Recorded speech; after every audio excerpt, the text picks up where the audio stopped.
Bueno, pues muy buenas tardes a todos ustedes. Les damos la bienvenida desde la Universidad CEU San Pablo.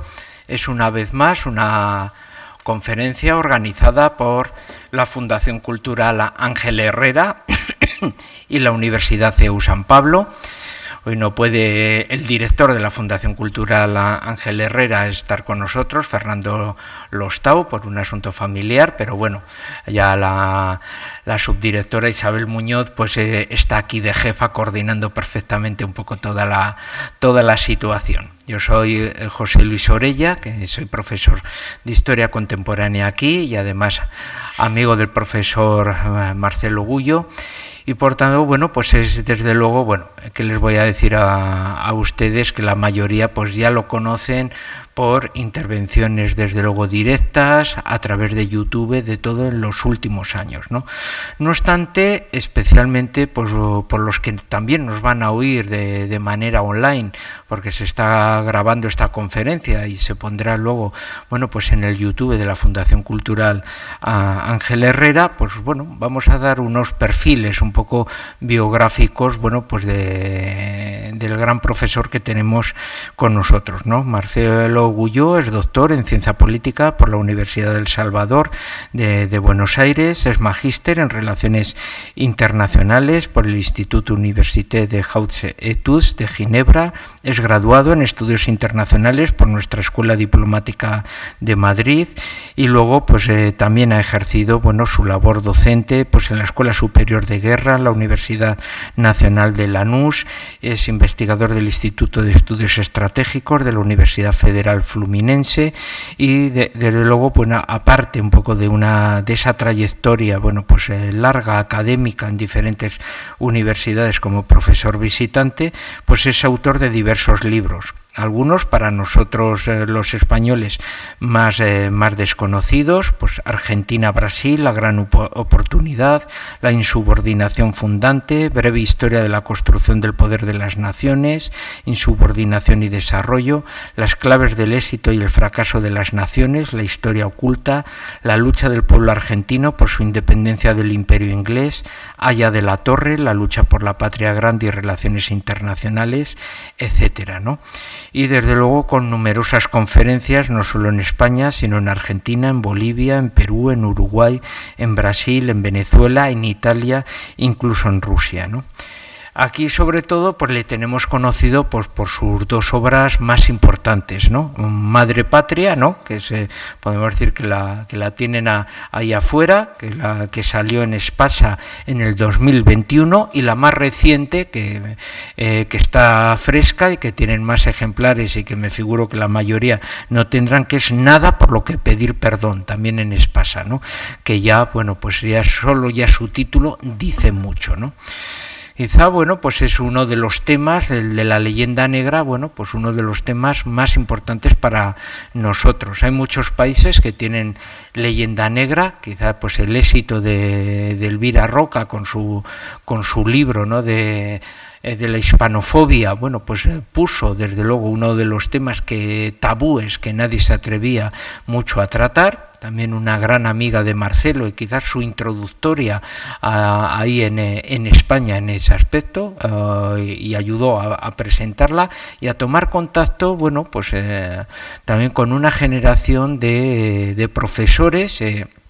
Yo me niego un poco a hablar de hispanistas, porque los hispanistas, bueno, pues son los ingleses, son los franceses, etcétera, ¿no? Marcelo Gullo es un profesor que defiende nuestra cultura y nuestra civilización hispana, porque también forma parte de ella como argentino, por lo tanto no puede ser un amante de la cultura, sino que forma parte, desde luego, de esa misma cultura, ¿no? Un poco en ese ámbito. Y quizá, bueno, pues van a ver un poco lo importante que es un poco esa historia, porque, bueno, pues cuando viajamos y nos vamos al extranjero, desde luego no encuentras, no sé, amantes, por los que somos, bueno, muchos de los que están aquí sois alumnos del grado de Historia o lo habéis terminado, o del de Humanidades, bueno, no hay amantes de la historia de Dinamarca, ¿no?, o grandes estudiosos de la historia de Suecia, ¿no?, o esos grandes volúmenes enciclopédicos de la universalidad de la historia, pues no sé, de Estonia, ¿no? O de todos esos países, ¿no? Pues nosotros somos un país curioso, somos una de las naciones más antiguas de Europa. No hemos nacido en el siglo XIX, no pertenecemos a ese romanticismo irracionalista de homogeneidad, de que somos una raza, somos una lengua, y por tanto que es por lo que muchas veces nos juzgan a los españoles, esa pluralidad que nosotros tenemos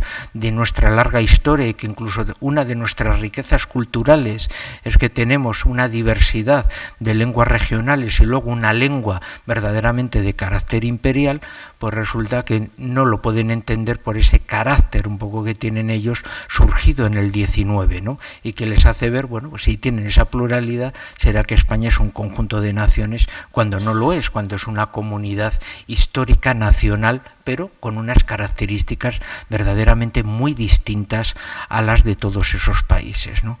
Y luego, como hemos tenido la particularidad, además de tener una historia muy rica, con una gran diferencia con los otros países, si ven muchas veces los programas educativos de los países europeos, la mayoría precisamente subrayan y señalan la historia contemporánea. Vamos a Alemania, la historia contemporánea es la historia de Alemania. Lo anterior pues no pinta nada porque no estaban unificados. Su grandeza viene en la contemporánea. En Gran Bretaña su grandeza viene en la contemporánea. Francia su grandeza viene en la contemporánea, aunque tiene sus espacios también en la moderna y especialmente en la medieval. Nosotros, nuestro periodo desde luego de primera potencia, y no de 10 años o de 5 años, sino de más de siglo y medio, y luego como segunda, tercera potencia, pues durante otro tanto, y podemos decir que siempre España ha estado como gran potencia, desde finales del siglo XV hasta los inicios del siglo XIX, hemos estado entre las tres primeras. Bueno, es desde luego una historia de una gran grandiosidad, ¿no? Desde el descubrimiento de América, especialmente por esa obra, hasta desde luego nuestra presencia en Asia a través de Filipinas, etcétera, ¿no?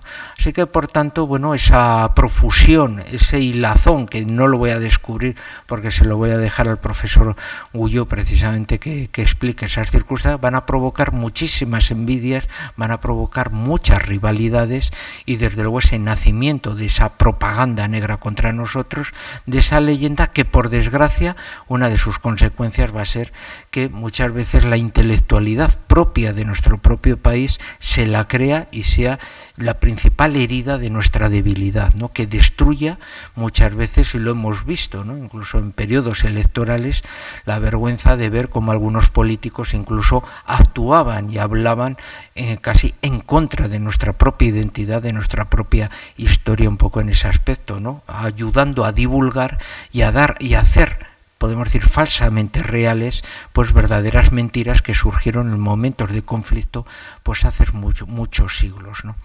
Para poder un poco sentir ese orgullo de ser españoles y no ver, pues bueno, cómo nuestros estudiantes Erasmus pueden llevar pues la bandera de la Gran Bretaña, de la de Francia, de la de cualquier país, sin ningún tipo de cuestiones políticas, sino sencillamente por pertenencia a un país, y resulta que nosotros no podemos llevar los símbolos de nuestro país porque ya de repente nos vemos casi pues linchados por nuestros propios compatriotas, no precisamente por los extranjeros que lo ven normal.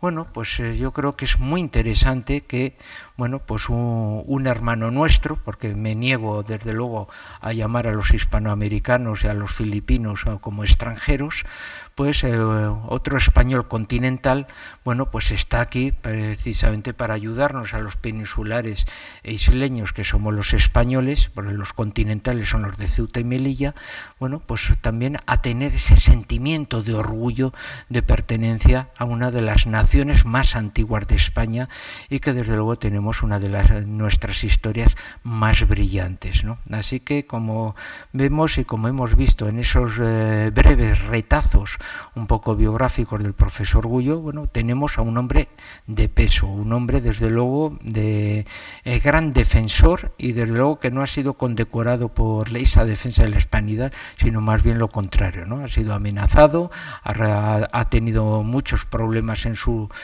labor profesional y ha sido una persona, desde luego, perseguida un poco precisamente por defender la veracidad de la historia, que es lo que verdaderamente defendemos en esta universidad, cada uno en nuestras facultades. Así que, sin más, paso la palabra al profesor Marcelo Guyó y vamos todos a disfrutar, desde luego, de una conferencia magistral, esencialmente porque va a subrayar dos aspectos muy importantes. Uno, la veracidad de la historia, porque si no está atada a la veracidad, eso no es historia y sería, por lo tanto, un relato que se lo lleva al viento.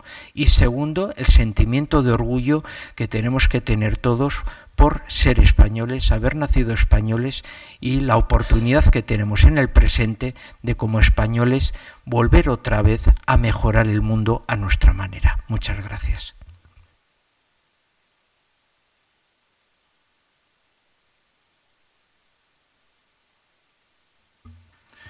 Buenas tardes. Mi agradecimiento a la universidad, a mi amigo José Luis por la presentación, pero también quiero agradecer hoy la presencia del embajador Archibaldo Lanús, embajador de la Argentina, que me acompaña hoy acá, que ha tenido la deferencia de venir a escucharme. Fue y es para mí un gran maestro, lo leía desde que estaba en la universidad estudiando ciencia política, y después Dios quiso que lo conociese y que tuviésemos una relación de amistad. Así que muchísimas gracias, embajador, por su presencia, que me honra. El título de la conferencia es Geopolítica y leyenda negra, y yo voy a referirme a esa relación en el pasado y en el presente, que es en realidad también lo que más nos interesa, porque el origen de la falsa política o de la mala política está en la falsa historia. Siempre el origen de la mala política está en la falsa historia. Hay dos hechos geopolíticos determinantes que tienen que ver con la conquista de América y la leyenda negra. El primer hecho geopolítico fundamental, que comúnmente se pasa por alto como si no existiese, es la irrupción en el mundo del Mediterráneo, de un nuevo pueblo convertido al Islam. Ese nuevo pueblo convertido al Islam es el pueblo turco. En la mitología del pueblo turco, este pueblo, que tiene su origen en las estepas de Mongolia, es guiado por un lobo gris que lo hace cabalgar siguiendo a ese lobo hasta lo que hoy es Irán, tomar contacto con el Islam, islamizarse, convertirse al Islam, y esto renueva la fuerza agresiva del Islam contra Europa. El Islam había tenido una fuerza gigantesca de expansión con los árabes.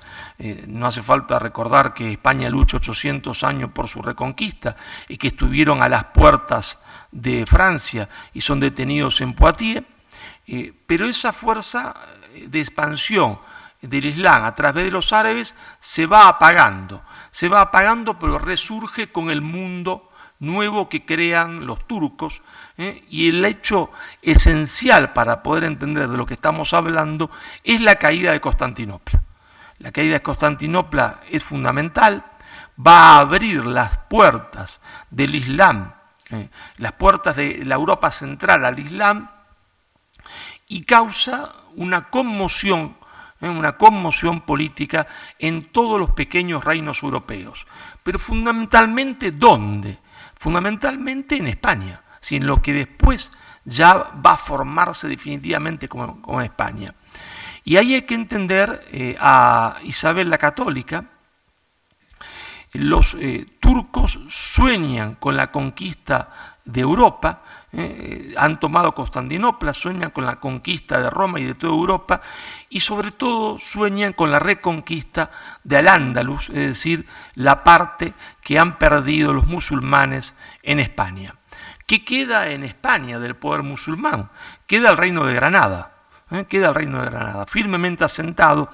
¿Y qué quiere decir desde el punto de vista militar el Reino de Granada? Y esto, que es una cosa sencilla, no se reflexiona.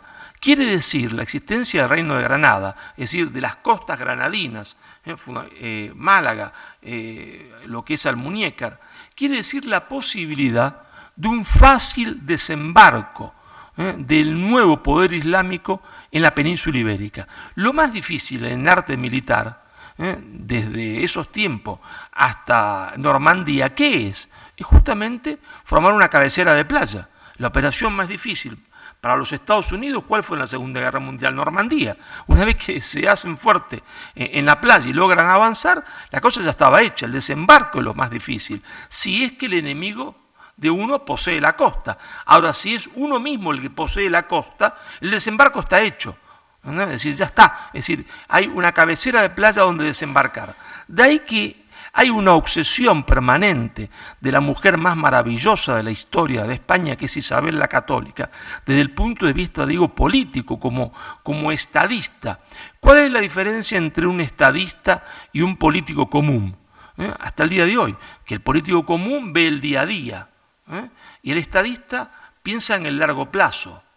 Es decir, está construyendo, supongamos, canales de irrigación porque sabe que va a haber dentro de 20 años sequía. Entonces está preparándose, se adelanta al futuro, tiene un proyecto político para el futuro. No administra el día a día, no es un administrador. Isabel era una estadista y sabe que tiene que cerrar definitivamente la posibilidad de un desembarco turco en las costas granadinas, que sería para España un peligro de muerte. Sería para España un peligro de muerte. Hay que dimensionar, y para eso uno podría utilizar las categorías de Hans Morgenthau, cuando Morgenthau elabora lo que es una pirámide del poder. Y dice, bueno, ¿cómo podemos saber qué poder tiene un Estado y tiene otro? Bueno, pues se puede hacer una pirámide del poder, donde en la pirámide del poder está la extensión del territorio, en un segundo escalón los recursos naturales, las industrias, pero en la cúspide de la pirámide ya no hay elementos tangibles, sino elementos intangibles. ¿Y cuáles elementos intangibles pone Morgenthau en la pirámide del poder? El carácter nacional y la moral nacional.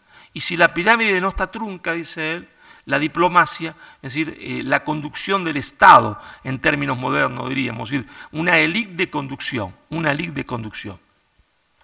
Y si uno observa, a partir de esta pirámide del poder, cuál era el poder de España, el poder de Francia, el poder del Imperio Otomano, va a ver que no hay punto de comparación.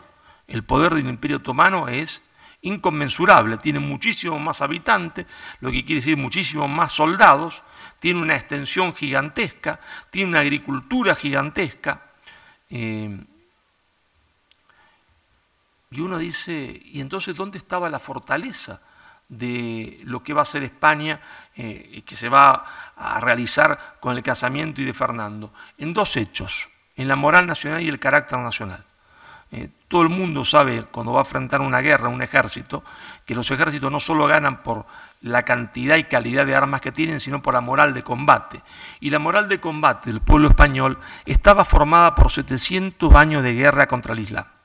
700 años de guerra contra el Islam habían formado una moral de combate que no existía en ninguna otra parte de Europa ni en ninguna otra parte del mundo.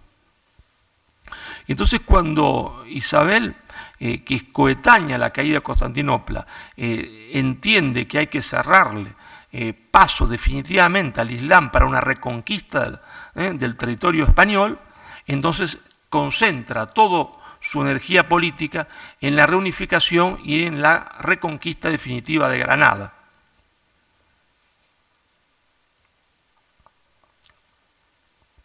¿Y cómo se engarza esto con el descubrimiento de América? Porque el descubrimiento de América no es otra cosa que la decisión de Isabel, luego de haber reflexionado sobre el proyecto de Colón, de atacar al Islam por su retaguardia. Ese es el proyecto, no otro.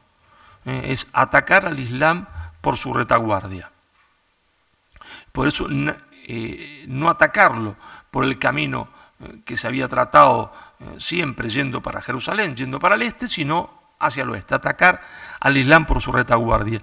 En ese propósito también estaban los portugueses, ciertamente, con una figura extraordinaria que fue Enrique el Navegante. Pero el proyecto portugués consistía en bordear la costa del continente africano, que no sabían muy bien cómo era, para atacar al Islam por su retaguardia. Ese es el proyecto de Enrique el Navegante, Zagreb, que era una especie de NASA de la época, e Isabel toma la idea de Colón, atacar al Islam por su retaguardia, pero navegando hacia el oeste. Y no se abandona la reconquista del norte de África, pero es una nueva opción. Y ese navegar hacia el oeste hace que España se encuentre con América. Y España, ¿no es cierto?, va a descubrir América. Sí, claro.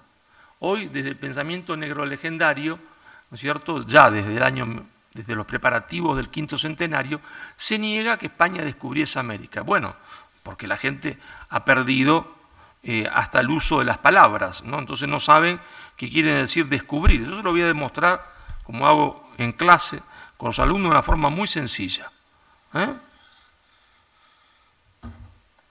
Este es un vaso, ¿no? Ustedes no saben que es un vaso, ¿no? No saben. El vaso está cubierto, ¿verdad? Hay un velo sobre el vaso, el velo que tenía América. Si alguien viene y mira por un costado, descubre el vaso, pero no dice nada, ¿ha descubierto el vaso? No. Posiblemente los fenicios hayan llegado a América. Posiblemente también los vikingos, seguramente a Groenlandia y el norte del Canadá y Estados Unidos. Observan, pero lo mantienen oculto. Solo cuando yo hago esto, desvelo, descubro el vaso, lo doy a conocer al mundo, lo descubro. Eso quiere decir darlo a conocer. Los otros se habían guardado el secreto, no lo habían dado a conocer, descubro. Entonces España descubre América, pero no sabe qué es América. No sabe qué es América, pero sí sabe lo que América tiene que ser. Tiene que ser un territorio cristiano, porque el principal motivo de la presencia en las nuevas tierras, que no saben efectivamente qué son esas tierras, no tienen ni idea de qué cosa es ese nuevo mundo, tiene que ser la evangelización. ¿Y por qué tiene que ser la evangelización? Por la misma razón que había que atacar al Islam por su retaguardia, no solo por una razón geopolítica, no solo por una razón económica, que el Islam cerraba a Europa la llegada de las especies, que en realidad no era para condimentar la comida, la pimienta, sino que en realidad estamos hablando de las medicinas que Europa necesitaba, como las que se extraen de la amapola hoy en día,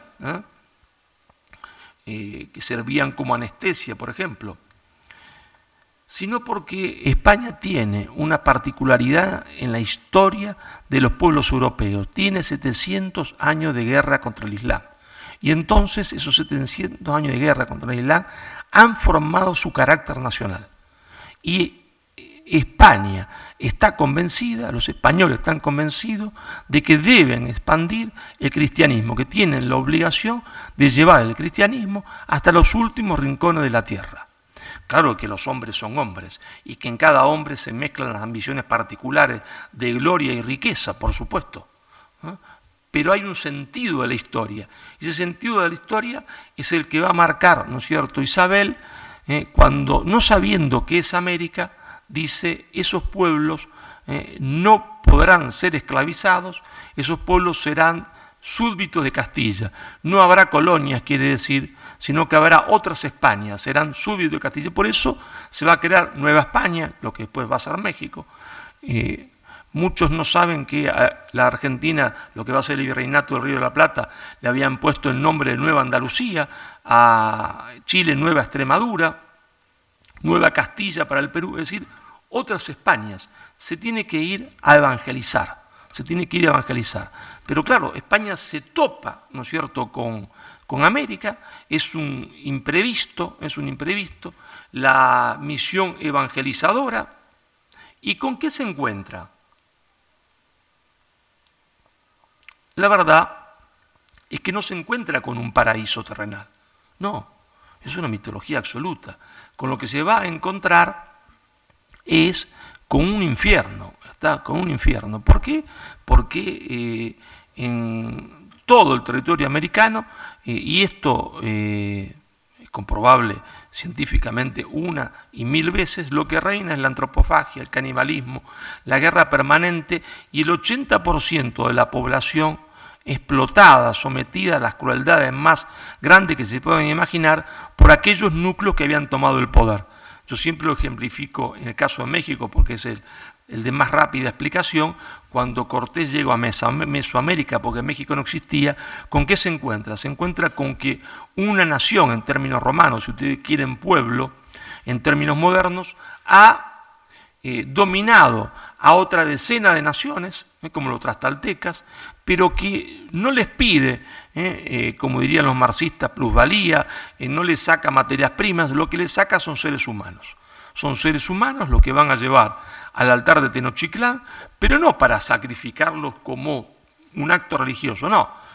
Prescott, que es negro legendario, que está a favor de los aztecas, dice se llevan 20.000 personas por año, pero no puedo negar ni discutir, porque no, que la cifra de 150.000 sea totalmente errónea, la mía es 20.000. Si 20.000 personas por año que le arrancaban a los otros pueblos, a sus hijos, a sus nietos, para llevarlo a un altar, ¿para qué? Y Prescott lo dice, siendo el defensor de los aztecas, para comérselos, porque el principal alimento de la clase sacerdotal, había 5.000 sacerdotes en Tenochtitlán, del ejército y de la nobleza era la carne humana. Esa es la verdad, los pueblos periféricos estaban sometidos a una crueldad como no se ha visto nunca en la historia de la humanidad. ¿Y qué es la conquista de México? Es la liberación de México.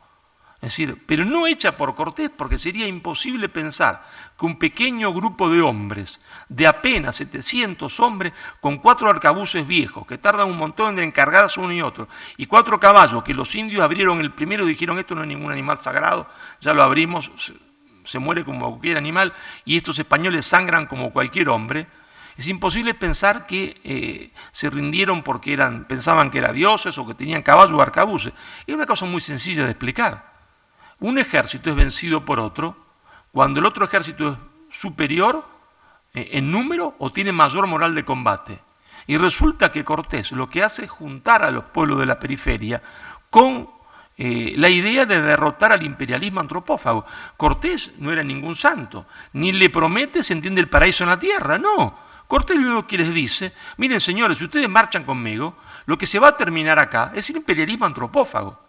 Después mando yo, le dice Cortés, pero cualquiera de ustedes que se ponga en los zapatos de un tlaxcalteca dirá, este señor barbudo me dice que va a mandar él, pero que a partir de que él mande no va a haber más sacrificios humanos. Pero marcho con él, porque es la contradicción principal. Mao Zedong decía, cuando se analiza una circunstancia histórica o política, lo que hay que observar es cuál es la contradicción principal, porque hay muchas contradicciones secundarias, puede haber cientos, pero uno solo es la principal, la que decide la situación, la más importante. ¿Y cuál es la contradicción principal en términos maoístas, marxista-maoísta, de lo que pasa en América? Muy sencillo, que la gente tiene que elegir entre seguir viviendo o dejarse matar por los aztecas. Y para seguir viviendo elige el proyecto de Cortés, terminar con el imperialismo antropófago de los aztecas, porque las otras contradicciones, ¿quién me va a explotar?, son secundarias, porque no me importa quién me explota si estoy muerto. Entonces yo quiero seguir viviendo. Después que siga viviendo, veo las otras contradicciones. Y eso es lo que hacen los indios, no son ningunos estúpidos. Dicen con Cortés porque nos asegura que nunca más nos van a quitar 20.000 personas por año. Pero ustedes saben, traspolado a términos modernos, porque había 4 millones de personas en América Central, es decir, en Mesoamérica. ¿Qué quiere decir 20.000 personas por año? Quiere decir 400.000 personas por año hoy. Si los aztecas mataban 400.000 personas por año en los altares, según las cifras de Prescott. Si ponemos las cifras que Presco dice, no me atrevo a decir que sean falsas, de 150.000, da 2 millones de personas por año. En 20 años, 20 millones de personas. Es una cifra monstruosa. Y lógicamente Cortés formó un ejército de 300.000 hombres y derrota a un ejército de 200.000 hombres, claro, porque tenía 100.000 hombres más y mayor moral de combate, porque esos hombres combatían por su libertad, por su vida, lógico. Entonces, como decía Vasconcelos, la conquista de México la hicieron los indios, claro, la hicieron los indios. ¿Qué es lo que hubo después de la conquista? Y después de la conquista, yo no voy a abrumarlos porque está en mi libro Madre Patria y nada por lo que pedir perdón, después de lo que hubo de la conquista, y creo que podría haber habido, primero habría que decir lo que podría haber habido, es una masacre gigantesca. Casi estuvo a punto de producirse, hubo un comienzo de masacre. ¿Por qué? Muy sencillo, porque los 300.000 que han triunfado con Cortés, lo que quieren hacer es hacerle a los otros lo mismo que los aztecas le hicieron, es decir, matarlos a todos. Lógico, si yo hace 20 años que sufro el imperialismo más atroz de la historia de la humanidad y me han quitado a mi padre, a mis amigos o a mis hijos, lo que quiero es venganza. Y hubo venganza en un principio de los tlaxcaltecas, hasta que Cortés le para la mano y dice, señores, acá comienza una historia nueva, una historia de reconciliación. No vamos a hacer con los aztecas lo mismo que los aztecas hicieron con ustedes. Y no solo le para la mano a los tlaxcaltecas, sino que dice, tiene que haber una reconciliación con los aztecas, hay que respetar a la clase noble azteca, sus títulos de propiedad hay que respetarlos, hay que incorporarlos, y se va a inundar, se va a sembrar, ¿no es cierto?, todo Mesoamérica de hospitales y de escuelas. De hospitales y de escuelas. Si la intención de Cortés y de España era solamente ir a robar, si solo le interesaba el oro, ¿para qué funda, se entiende, centenares de hospitales? Uno podría decir para los propios españoles. Bueno, los propios españoles eran 700 y nunca hubo ejército de ocupación, cosa que demuestra que no hay conquista, porque a una conquista la tiene que seguir necesariamente un ejército de ocupación. Si no hay ejército de ocupación, como yo fui conquistado, ni bien estos son poquitos o se van, chau, se acabó, los mato a todos de nuevo. No porque, a diferencia de Irak, como los Estados Unidos va, que tienen que mantener un ejército de ocupación que después no sabe cómo mantenerlo, acá en México no hubo ejército de ocupación porque no era una ocupación, era una liberación. Y por lo tanto, el ejército español combate en Flandes, combate en Italia, combate en Francia, pero no es trasladado a América. El ejército español no se trasladó porque es innecesario. Porque el orden que se va a crear, siendo un orden injusto a nuestros ojos actuales, claro, si no había Estado benefactor, no se va a pretender que Cortés hiciese un Estado benefactor en México, ¿no? Y que hubiese salarios como los actuales en España, ni que hubiese seguridad social, sería ridículo pensar eso. Pero el Estado que se hace era más justo que el anterior, lo dice, se entiende, la hija de Montezuma. El mundo que hemos construido es un mundo superior, más justo que el mundo de mi padre, que entre otras cosas se casa con españoles y con uno de ellos tiene nada más que 5 hijos, ya había tenido otros. Es decir, hay mestizaje. ¿Y por qué hay mestizaje?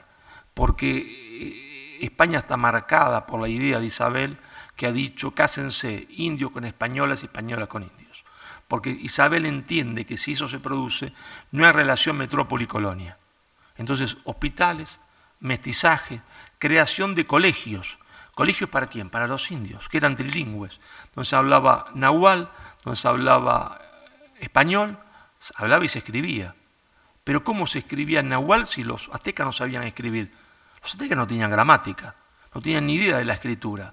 Son los sacerdotes católicos los que van a enseñarle a ellos a escribir y lo que le hacen su gramática, lo que posibilita que haya literatura que la podemos ver hasta el día de hoy en nahual, si no, no tenían ninguna. Era todo tradición oral, no tenían escritura. Pero también va a haber una gramática quechua 15 años antes que existiese una gramática inglesa o alemana. Y también se van a crear universidades. Y en esas universidades, ¿qué se va a enseñar? Se va a enseñar lo que se está enseñando en España, pedido del rey, que reflexionen sobre cuál es el origen del poder. Y que el poder Dicen en Francia que viene de Dios. Y el rey pregunta, ¿es cierto lo que dicen en Francia, que el poder viene de Dios y Dios se lo da al rey? Sí, claro, le contestan en la escuela de Salamanca. Pero el poder viene de Dios, pero no se lo da usted al rey, se lo da al pueblo. El pueblo lo delega al rey para que gobierne como un padre. Y si no gobierna como un padre, el pueblo tiene derecho a la revolución. Ese es el origen real de la democracia. Tiene derecho a la revolución. E incluso va a decir, no Suárez, sino Mariana, que era mucho más extremista, el padre Mariana, tiene derecho al tiranicidio, a la muerte del tirano. Porque el monarca se ha convertido de monarca, de rey, en tirano. No hacía la escuela de Salamanca más que reflotar el pensamiento de Aristóteles y Santo Tomás, que distinguía entre formas de gobiernos, puras e impuras. Pura la monarquía, impura la tiranía, pura la aristocracia, impura la oligarquía, pura, a veces con distintos nombres lo llamaban democracia, y cuando gobiernan en las formas puras en beneficio del bien común, e impura cuando gobiernan en beneficio de uno, de un grupo o de muchos, demagogia, democracia y demagogia.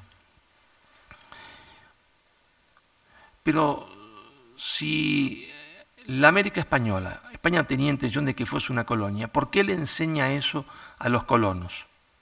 Maquiavelo diría que España es enloquecida. Y habría que contestarle al gran Maquiavelo, España no enloqueció. Enseña eso en sus universidades en América, a los indios, a los mestizos y a los criollos, porque no considera que América sea una colonia de España, sino que son reinos, a igualdad de Castilla. Ahora, cuando ese fenómeno se está produciendo, porque se topó con América, España, que en realidad iba a atacar al Imperio Otomano por su retaguardia, cuando ese fenómeno se produce otro hecho geopolítico fundamental, de origen religioso, pero con connotaciones geopolíticas, que es la ruptura de la cristiandad. La ruptura de la cristiandad. España era un estar en peligro de muerte por la constante posibilidad de invasión de un poder superior que es el poder islámico. Los españoles han perdido la conciencia de eso. Es un estar en peligro de muerte, es decir, pero hombre, hace falta que vayan un poquito a Tarifa, que miren al horizonte y vean que ahí está el África, es decir, lo que separa a España del poder musulmán son apenas 12 kilómetros. Es la situación de indefección geopolítica más extrema que existe, se entiende, en Europa. Sicilia está en peligro siempre, pero la separan muchos kilómetros de agua. Francia también, pero muchos kilómetros. España está separada del poder islámico que sueña con la conquista de Europa por 12 kilómetros.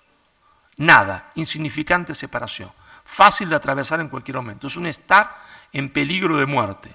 Pero cuando se produce la reforma protestante, ¿qué es lo que va a pasar?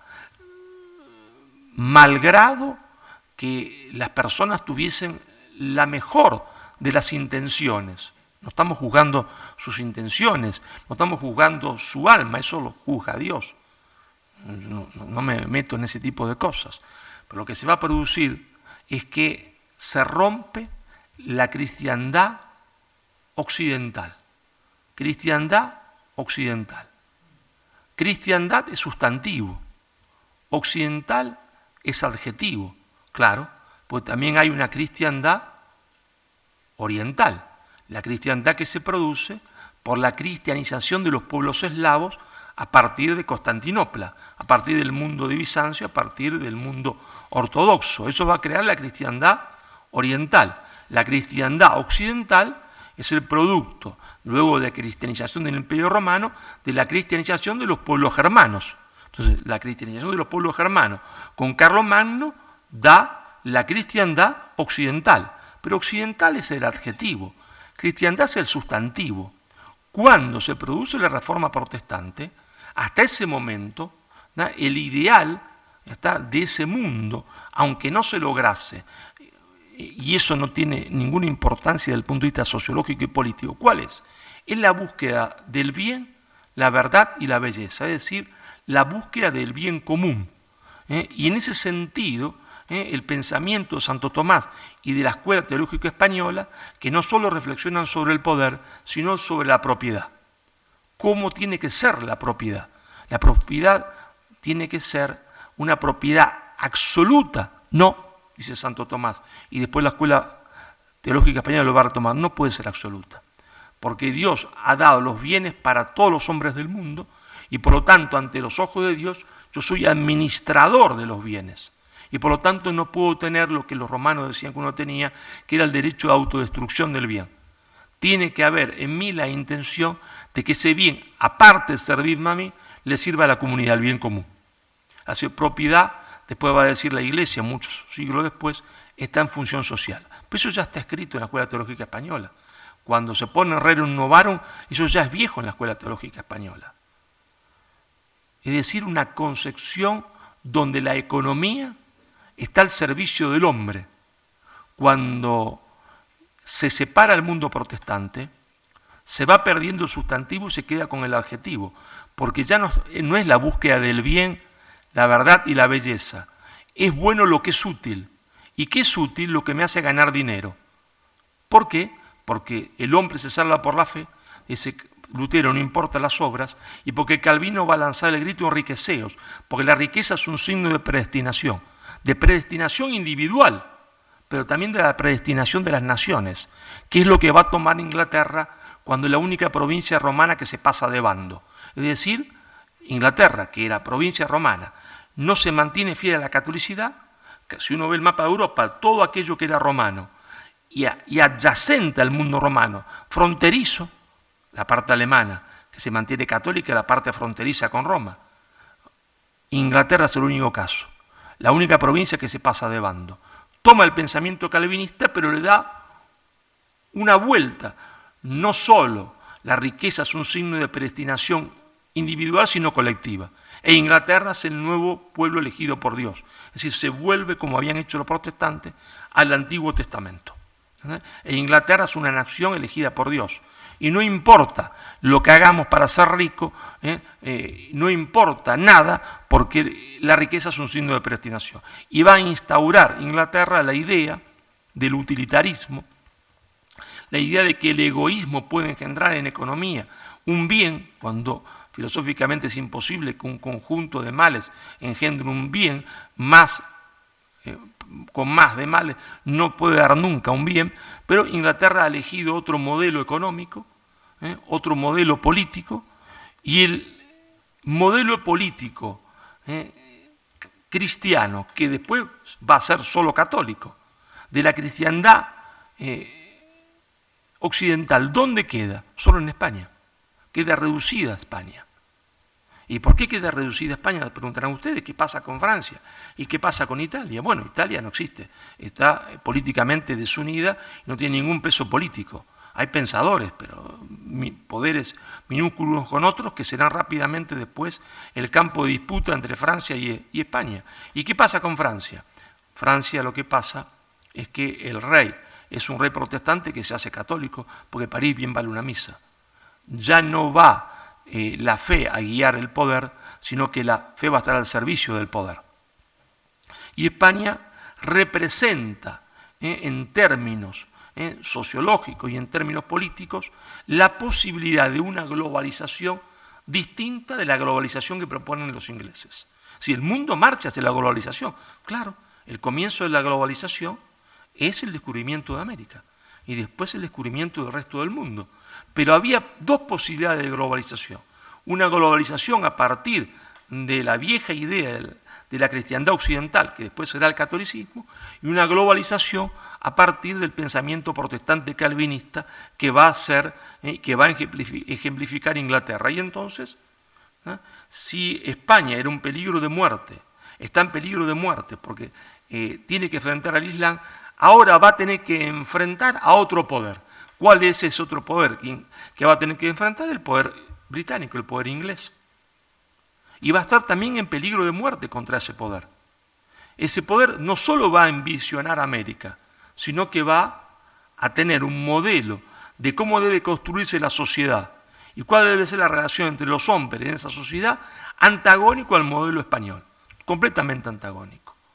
Y entonces, esa Inglaterra que no ha creado la leyenda negra, porque la leyenda negra había nacido en Italia, después había tomado cuerpo en Alemania para galvanizar a la propia tropa en contra de los católicos, y que después había tomado más cuerpo político en los Países Bajos con la Casa de Orange, se va a convertir en geopolítica en Inglaterra. Y por eso, esa mentira, porque la leyenda negra, ¿qué es? Una mentira donde se exagera los aspectos negativos de la conquista española de América sin nunca ver los positivos, como una balanza. Pero esta balanza nadie pone los aspectos positivos, solo pone los aspectos negativos. Claro que hay aspectos negativos, pero una balanza tiene dos partes. La leyenda negra solo carga una de las partes en la balanza y en la otra no carga nada.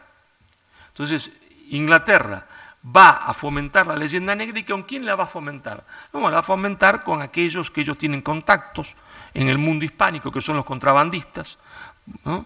Porque piensan, como decía Hans Morgenthau, que es el creador del término imperialismo cultural, que quiere decir, si un Estado A convence a una élite de un Estado B de una idea, de una ideología, de una doctrina, no necesitará imponerle por la fuerza lo que quiere el Estado A al Estado B, porque la élite de conducción de ese Estado hará lo que quiere el Estado A sin necesidad de que se lo diga, porque está convencido de esa idea.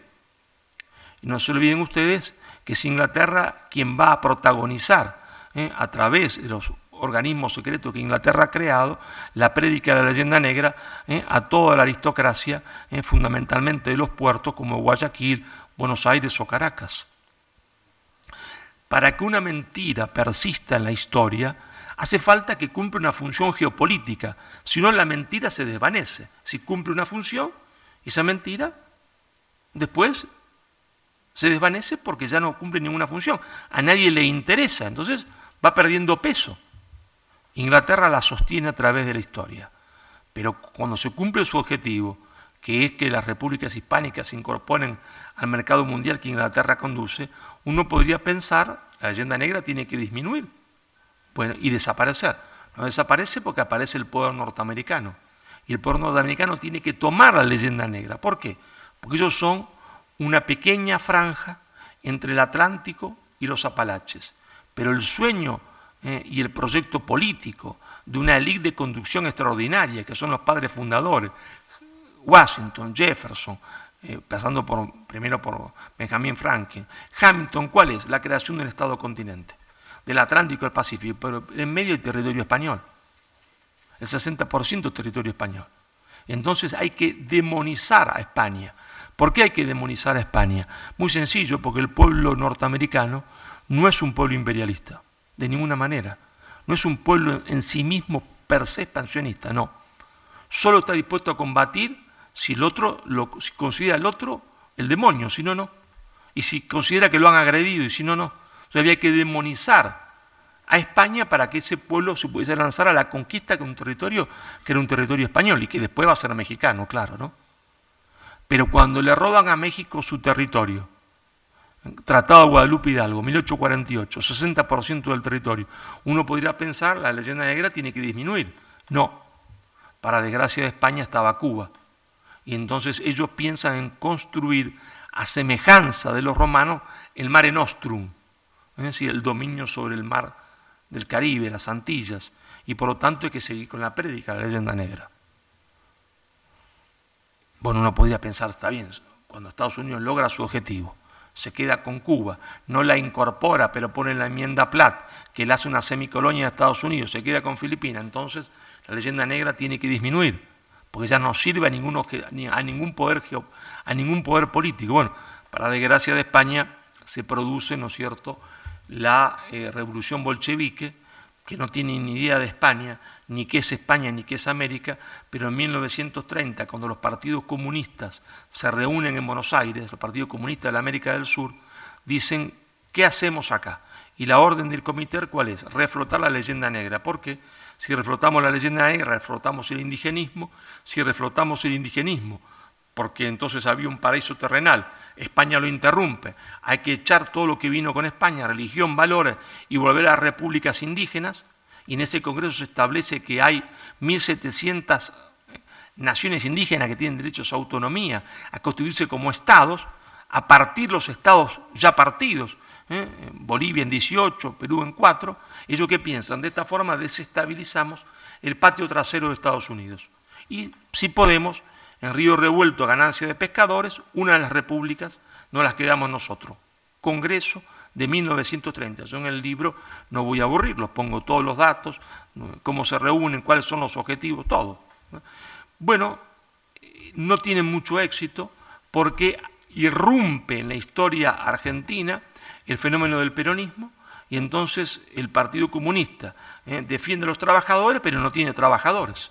Los trabajadores están con el peronismo y el peronismo ha apartado a los trabajadores, ¿no es cierto?, del marxismo-leninismo, y uno entra o entraba en Argentina al despacho de un secretario general del gremio de panaderos, del gremio de metalúrgicos, del gremio de ferroviario, y en vez de la hoz y el martillo estaba una imagen de la Virgen, el crucifijo y Jesucristo.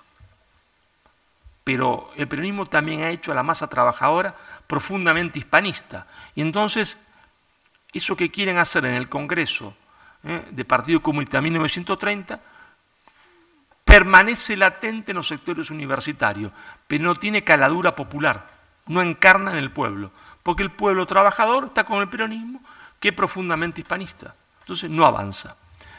Uno podría decir, disminuye la leyenda negra, efectivamente. La leyenda negra va disminuyendo, es en la época de mi madre que se llama España Madre Patria, pero claro, vuelve a resurgir. Hay un hecho fundamental, geopolítico fundamental y político, que es la caída de la Unión Soviética. La caída de la Unión Soviética conmueve a los partidos comunistas, pero sobre todo lo hace reflexionar a Fidel Castro. Uno puede opinar lo que quiera de Fidel Castro. Uno puede llamarlo libertador, otro tirano, me da igual. Lo que no se puede negar es que Fidel Castro sea una persona profundamente analista e inteligente, ¿no? Eso se puede negar. Cuando Fidel Castro ve que la Unión Soviética ha caído, ¿no es cierto?, lo que hace es la reunión del Foro de San Pablo. Primera reunión del Foro de San Pablo, justamente en San Pablo, ahí va a estar Lula da Silva, ahí va a estar Evo Morales, la gente del MAS, la gente de la FARC, el M-19, y Fidel Castro con una lucidez extraordinaria dice: señores, la Unión Soviética se terminó, esto quiere decir que nuestro sujeto histórico, que era el proletariado, no existe más. Con esto del proletariado no vamos a convencer a nadie. Entonces necesitamos un nuevo sujeto histórico. ¿Cuál es ese nuevo sujeto histórico? Que conmueva a la juventud que siempre quiere luchar por alguna causa justa o que supone justa, está contra la injusticia, son los pueblos originarios, son las masas indígenas explotadas hace 500 años por la llegada de España, que frustró el desarrollo de América. Y entonces hay que reflotar el indigenismo, porque ahí tenemos un nuevo sujeto social, las masas indígenas. Claro, a ese sujeto social después se le van a agregar a distintas minorías, y por eso la ideología de género, nuevo sujeto social. Pero dice Fidel también otra cosa: hemos estado equivocados porque Marx no tenía razón. Y en eso va a retomar el pensamiento de Antonio Gramsci, el más grande de los marxistas italianos. Marx decía que la estructura determina la superestructura, es decir, que la economía determina la cultura. No, dice Antonio Gramsci, es al revés. Es la superestructura, la cultura, que determina la economía. Y por lo tanto, quien consigue la hegemonía cultural, en 30, 40 años se queda con la hegemonía política. Fidel toma eso y dice: nuestro nuevo sujeto social son las masas indígenas, nuestra doctrina a predicar es todo el pensamiento de la leyenda negra, la injusticia contra los pueblos indígenas. Toda verdad, por supuesto, tiene un contenido de verdad, si no, no funciona. Que había injusticias, nadie puede dudarlo, porque una mentira, para que funcione, tiene que tener un contenido de verdad. Entonces, nuevo sujeto histórico, y vamos ahora ¿a qué? A pelear por conseguir la hegemonía en las escuelas primarias, en las escuelas secundarias y en la universidad. Y esto, construyendo un nuevo sujeto social, sumándole después de las minorías, al cabo de 30 años o 40 años nos llevará de nuevo al poder. ¿Se equivocó? En absoluto. Todos los que estaban ese día en el Foro de San Pablo hoy gobiernan a la América del Sur. Todos gobiernan a América del Sur, salvo pequeñas excepciones como Paraguay y Uruguay, que no tienen peso geopolítico, lamentablemente. Y por lo tanto, en ese 90 comienza un resurgir de nuevo de la leyenda negra, claro, apoyada en eso, ¿no es cierto?, por una mala interpretación que se hace en España, que se siente culpable. Ese pensamiento que se elabora en América después va a ser asumido en la época de Zapatero y de Sánchez por el Partido Socialista, y entonces va a haber una negación total de la conquista española de América como el gran acontecimiento negativo de la historia de España, y el triunfo hegemónico de este pensamiento negro legendario que se ha constituido hoy en una especie de doctrina, pero que nos inhabilita ¿para qué? Nos inhabilita desde el punto de vista geopolítico para reencontrarnos con nosotros mismos. Sí es cierto lo que dice el pensamiento negro legendario, que hay que volver a 1.700 naciones indígenas distintas. ¿Qué quiere decir? Que va a haber 4 Perú, que es lo que quería Castillo, que va a haber, se entiende, 18 Bolivia dentro de 40 años, porque no se van a entender ninguno con los otros, porque cada uno va a hablar una lengua distinta. Tienen el caso ustedes de Cataluña, no hace falta ir muy lejos. Y entonces se va a hablar mapuche en el sur de Chile, y nosotros ¿qué seremos? Segmento anónimo del mercado mundial. Es decir, en un mundo que marcha a la integración de bloques culturales basados en afinidades culturales, nosotros no podremos ser parte de eso porque nos habrán fragmentado en pedacitos insignificantes del mercado mundial. Cumple de nuevo una función geopolítica. Pero también cumple otra función geopolítica, pero eso se diría para otra conferencia, que es el tema de qué modelo necesitan nuestros pueblos en el proceso de globalización. Si un modelo basado en el humanismo cristiano o un modelo basado, ¿se entiende?, en el egoísmo. Bueno, eso es lo que el mundo y nuestra parte del mundo, es decir, la hispanidad va a tener que discutir. ¿Qué modelo nosotros queremos? Si el modelo que ha surgido a partir del calvinismo y del imperialismo anglosajón, o de un modelo que podría haber surgido del mundo hispano-católico que fue frustrado con la derrota, se entiende, de la hispanidad. Bueno, muchísimas gracias.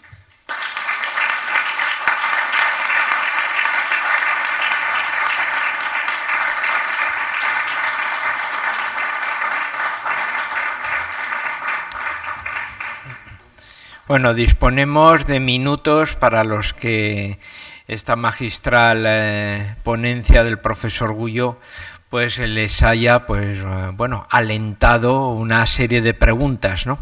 Así que si hay alguien que quiera hacer alguna pregunta, pues sí.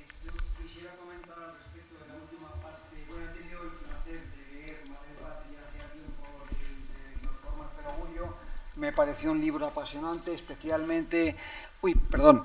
no sé si se me oye mejor ahora. Bueno, especialmente en el apartado de la descripción de los hospitales, de los colegios universitarios, de toda la obra de España en América, me pareció una cosa absolutamente aleccionadora y tan detallada que realmente uno no lo conocía. Así que me parece un libro pues realmente que es muy aleccionador, ¿no?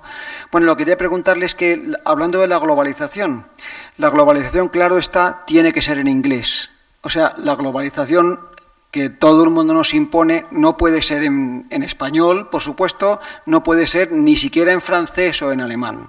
Es decir, toda la globalización, toda la terminología en nuestro propio país, la publicidad, todos los ambientes sociales, la terminología, todo es totalmente anglosajona, hasta el punto de que tenemos, a mí es un simple detalle que me escandaliza, tenemos coches que tienen los faros de atrás con la bandera inglesa y a nadie le preocupa lo más mínimo. Y sin embargo, como ha dicho muy bien el profesor en la introducción, los símbolos españoles son prácticamente proscritos, o sea, son como de poca categoría, ¿no? Entonces, bueno, pues yo creo que la globalización es un peligro realmente para todos porque supone la pérdida cultural de todas nuestras raíces, ¿no? Y en la cuestión de América, consiguieron los ingleses desde Miranda en Venezuela, consiguieron convertir un imperio en muchos fragmentos de países cuya relevancia es mínima, ¿no? Cuando se hubieran permanecido unidos, una especie de Commonwealth, si hubieran permanecido unidos, hubieran sido una potencia hegemónica mundial, o al menos no hegemónica, pero sí muy importante, ¿no? Y nada más, quería simplemente rectificar la idea de que la globalización es un peligro para todos nosotros, nada más que eso. Bueno, yo he utilizado la palabra globalización porque tampoco puedo en una conferencia en breve tiempo exponer todo mi pensamiento. En realidad yo prefiero hablar de universalismo, ¿verdad? El mundo marcha hacia el universalismo. ¿Por qué? Porque la revolución científico-tecnológica disminuye las categorías de espacio y tiempo, pero ese universalismo puede ser un universalismo justo o injusto. El rostro de ese universalismo injusto es la globalización anglosajona. El rostro es pero nosotros tendremos que luchar para un universalismo justo, es decir, una comunidad organizada de pueblos, ¿no? Porque eso es inevitable la marcha hacia el universalismo por la realidad científico-tecnológica. Lo que pasa es que ese universalismo podrá ser justo o injusto, podrá ser con valores o con disvalores. Hasta ahora lo que hay es eso, la globalización, es decir, el universalismo querido por el mundo anglosajón, basado en la idea del egoísmo, que según ellos puede crear, se entiende, un bien. La suma de egoísmo crea bien, lo cual es ontológicamente imposible, pero bueno, eso sería para un seminario, ¿no? Isabel, si puedes acercar el micrófono a la parte central, en la tercera fila. Sí. Gracias. Buenas tardes. Gracias, profesor. No he tenido la suerte de leer ninguno de sus libros. A partir de ahora los voy a leer. Sí es verdad que le he leído alguna entrevista y le he escuchado algunos fragmentos de conferencias que ha venido dando por diferentes lugares, y eso me ha hecho estar aquí hoy, fundamentalmente porque quería escucharlo. Aparte de lo novedoso que usted ha expuesto hoy para poder entender pues todo el papel de España o de nuestra cultura a lo largo de los siglos, yo soy una persona que vengo del mundo sindical, muy identificado desde una conciencia social cristiana, por supuesto, pero muy identificado con los planteamientos marxistas.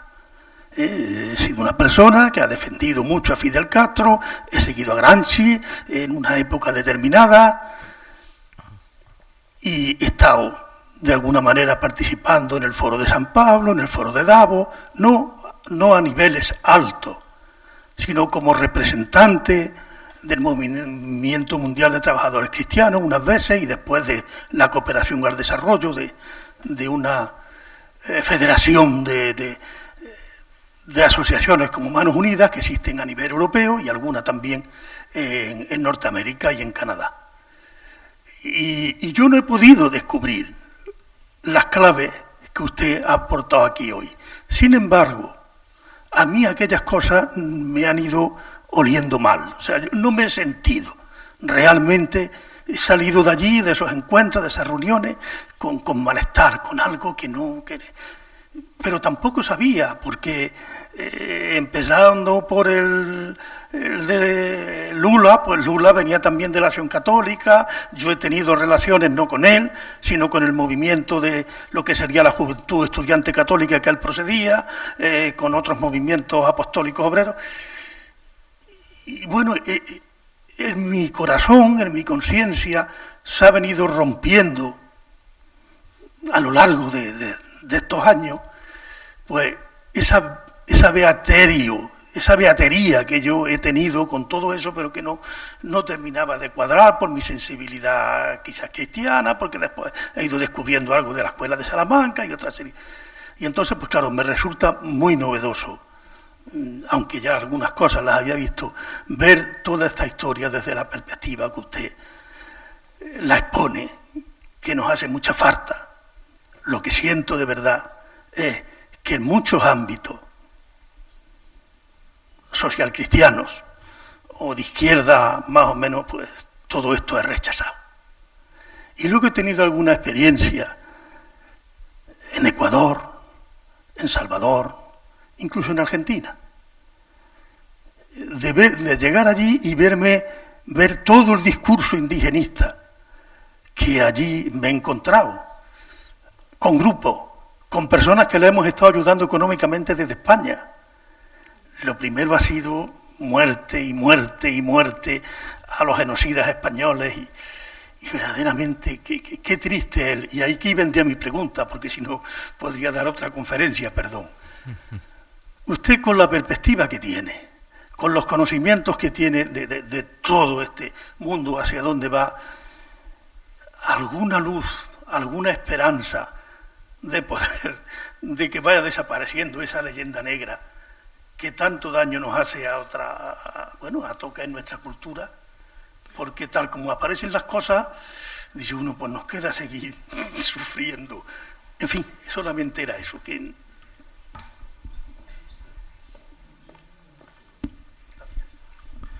Bueno, es decir, yo podría contestarle por la galería, como decía Gramsci, yo soy un pesimista de la razón y un optimista del corazón, y con eso zafaría de la pregunta, ¿no? Contesto por la galería. Mire, hay que ser muy objetivo en política, ¿no? Cuando uno hace política y hace análisis político hay que partir siempre de la realidad, hay que ser muy objetivo. La situación de los países hispanoamericanos, desde el punto de vista cultural, incluido a España, que está bien económicamente, pero no está bien culturalmente, es desastrosa. Es desastrosa. O sea, hay una crisis de valores absoluta en todo el mundo hispánico, una pérdida de los valores que han constituido la nación. Eso es una realidad. Y en eso ha influenciado todo el pensamiento negro legendario, todo el pensamiento de las minorías que se han hecho con el poder contra las mayorías. Ahora, ellos lo han impuesto a través de una gran mentira. La mentira negro legendaria tiene los pies de barro, como la mentira de la ideología de género tiene los pies de barro, porque el gallo es gallo y la gallina es gallina, y no tiene que ver con los sentimientos. Por más que el gallo se sienta gallina, sigue siendo gallo, ¿no está? Porque el sentimiento no cambia la sustancia. El gran aporte de los griegos al mundo fue descubrir la idea de sustancia. La idea de sustancia no cambia por mi sentimiento. ¿Cuál es la base de la democracia? La base de la democracia filosóficamente es que existen conceptos, ideas claras y distintas, y que eso existen porque hay idea de sustancia, y que la sustancia no puede cambiar por el capricho, ni por el capricho de un hombre ni por el capricho de una mayoría. ¿No está? No. Y entonces, como esto es así, si nosotros estamos dispuestos a dar una batalla cultural, una batalla política, tendríamos todas las herramientas suficientes para triunfar. Ahora, ¿se va a triunfar? Bueno, eso no sé, porque eso depende si es que lo que estamos en conocimiento de esto estamos dispuestos a dar esa batalla o no. Si la damos, hay una posibilidad de que se triunfe. Y si no la damos, ninguna. Pero eso depende de qué hagamos cada uno de nosotros. ¿Qué haremos los argentinos? ¿Dejaremos que la situación nuestra sea declinar de forma permanente hasta que la nación desaparezca y hasta que el Estado posiblemente desaparezca y se autodestruya y se parta? Bueno, si los argentinos no tomamos las riendas de la situación y no hacemos nada, así será. ¿Está? Así será. Bueno, eso depende y siempre tiene que haber un pelotón de valientes que haga la propuesta, que lleve las cosas hacia adelante. Y después veremos. Y si no resulta, bueno, cada pueblo tiene el destino que se merece. Y entonces mereceremos nosotros nuestra desgracia. Nos la habremos ganado. Pero lo importante es dar la batalla. Después el resultado no puede saberlo nadie. Eso es objetivo. Yo no puedo decir que vamos a vencer o vamos a hacer... No, yo lo único que puedo decir, se puede dar una batalla y tenemos las herramientas para darla. Ahora, ¿cómo va a ser el resultado? Y no lo sé. ¿Alguna pregunta más? Así. Buenas tardes. Agradecerle mucho, profesor, su conferencia.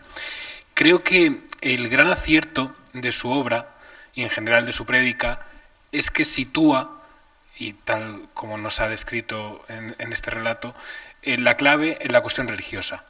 La cuestión religiosa es lo central y verdaderamente, a diferencia yo creo que de lo que hacen otros autores que también combaten la leyenda negra pero desde otro ámbito, por ejemplo la profesora Roca Barea, es situarlo en esa clave religiosa y en decir que es verdaderamente la clave de toque, ¿no? El punto verdaderamente de odio, ¿no? Hacia lo que es la cristiandad, que luego quedó reducida en España y América y luego quedó muy, muy reducida ya en la España peninsular.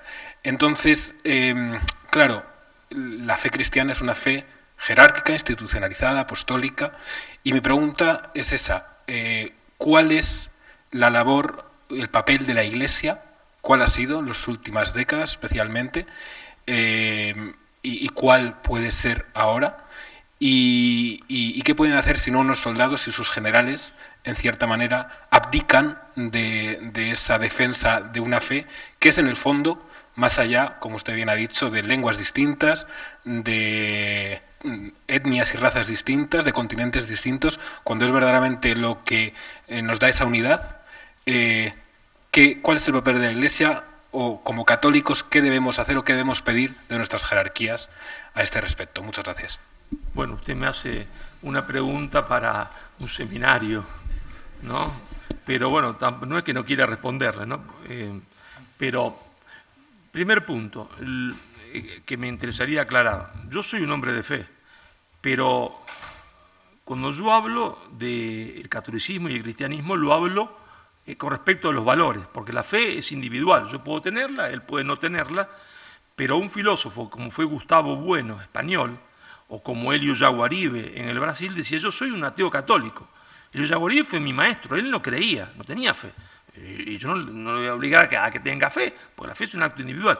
Pero él decía: nuestros valores son estos valores de nuestra cultura. Nosotros estamos constituidos por estos valores que nacieron, se entiende, con el catolicismo y con el cristianismo. Él no creía, estaba muy bien, porque los hombres, unos creen, otros no. Pero acá hay una cuestión central de valores, que puede ser compartida aún por los que no tienen fe. Estamos en la defensa de unos valores. Y esos valores son los valores más importantes de la historia de la humanidad. Es decir, nuestra cultura, es mentira que todas las culturas son iguales. Eso lo puso de moda el progresismo. Las culturas son todas iguales. De ninguna manera. La cultura que hacían los nazis no es igual a la nuestra. Y podemos decir que hay culturas superiores unas a las otras, pero por supuesto. Es una mentira progresista que nadie se atreve a desafiar. ¿Cómo nuestra cultura no va a ser superior que la cultura de los nazis? Muy superior, porque esa gente quería mandar a las personas a morirse en un horno. ¿Cómo no va a ser superior la nuestra, que habla de justicia, de libertad, de dignidad? ¿Cómo no va a ser superior? Claro que es superior. Eso es lo que nosotros defendemos, ¿está? Y eso es lo que somos constitutivamente. ¿La Iglesia podrá acompañar o no acompañar? A mí no me molesta que la Iglesia no acompañe, porque son hombres y los hombres también se equivocan. Y entonces yo le voy a poner un ejemplo. Cuando estaba don Pelayo, ¿verdad? Así estuviese con 20, con 400, con 2000, así fuesen los musulmanes 20.000 o 2000, no me interesa la cifra, ¿verdad? En esa batalla que fue la batalla de Covadonga, el que fue a pedir que se rindieran fue un obispo. Un obispo le fue a pedir. El obispo acompañaba a los musulmanes. Es decir, las tropas invasoras musulmanas eran encabezadas por un obispo católico. Y fue a pedirle a don Pelayo que se rindiera. Y le hizo un discurso a don Pelayo para que se rindiera. Y don Pelayo le dijo: cuando terminemos con los musulmanes, vamos por vos. Chao. Listo, la respuesta, ¿no?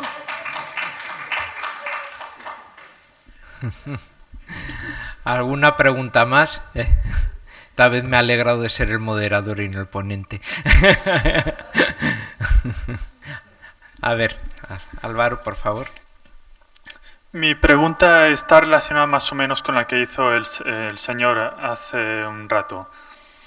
Verá, más que nada le felicito por su libro Madre Patria, que me pareció súper interesante. Pero una de las cosas que me ha llamado mucho la atención es lo que mencionó antes sobre el plan de la Comintern en los años 30 respecto a América. Yo hace tiempo he coincidido 2 veces con Santiago Armesilla, que tengo entendido que es un buen amigo suyo. Y que Somos es tanto, muy amigos. Que es tanto marxista, pero hispanista y seguidor de Gustavo Bueno. Así es. Y respecto a la cuestión esta de la Comintern de querer apoyar a los pueblos originarios y de permitir la creación de distintas repúblicas, yo me pregunto, en las veces en las que os habéis encontrado, ¿ha llegado a haber alguna discusión o discrepancia sobre el papel que ha tenido el marxismo a largo plazo en la situación actual de Hispanoamérica? Y si eso ha sido algún impedimento sobre coincidir en algún plan para poder recuperar un poco esa hermandad entre España y los países hispanohablantes. Muchas gracias. Bueno, yo lo invito a que lea el capítulo de mi libro Nada por lo que pedir perdón, donde yo desarrollo todo lo que fue la conferencia de los partidos comunistas en Buenos Aires, cómo ahí ellos planifican, porque ahí también usted va a ver, ¿no es cierto?, va a ver que había otro marxismo también en Argentina, otra izquierda, distinta a la izquierda que se reúne en el Partido Comunista, una izquierda que en la terminología argentina la conocemos como izquierda nacional. Esa izquierda nacional estaba encabezada, entre otros, por Jorge Abelardo Ramos, por Hernández Arregui. Esa izquierda va a reivindicar, se entiende, la unidad de todo el continente de Iberoamérica, va a reivindicar los valores, no siendo ellos hombres de fe. Es decir, ahí había una izquierda nacional que anteponía los intereses de la nación a los intereses internacionalistas. Y esa izquierda podría haber sido una alternativa a política muy interesante. Yo no fui parte de esa izquierda, pues no lo soy, pero sí tenía excelentes relaciones con Abelardo Ramos, siendo yo muy jovencito, ¿no? Porque lo conocí siendo muy jovencito. Pero Alberto Metol Ferré, que fue uno de mis maestros, fue gran amigo de él, ¿no? Gran amigo de él. Por eso, cuando vemos la cuestión del marxismo, nosotros en Argentina, en España es muy difícil de hablar de esto. ¿Por qué? Porque en España no hubo nunca una izquierda nacional. La izquierda fue siempre internacionalista, destructora de la nación. En cambio, en Argentina hubo una izquierda nacional, ¿no? Cuando hay una izquierda nacional, quiere decir que hay una izquierda antinacional, como puede haber una derecha nacional y una derecha antinacional, ¿verdad? Por eso nosotros, en nuestra terminología, hablamos siempre, ¿no es cierto?, de movimiento nacional, de causa nacional, ¿está? Y dentro de ese movimiento nacional hay un sector de izquierda nacional, de derecha nacional, porque la cuestión fundamental es la cuestión nacional.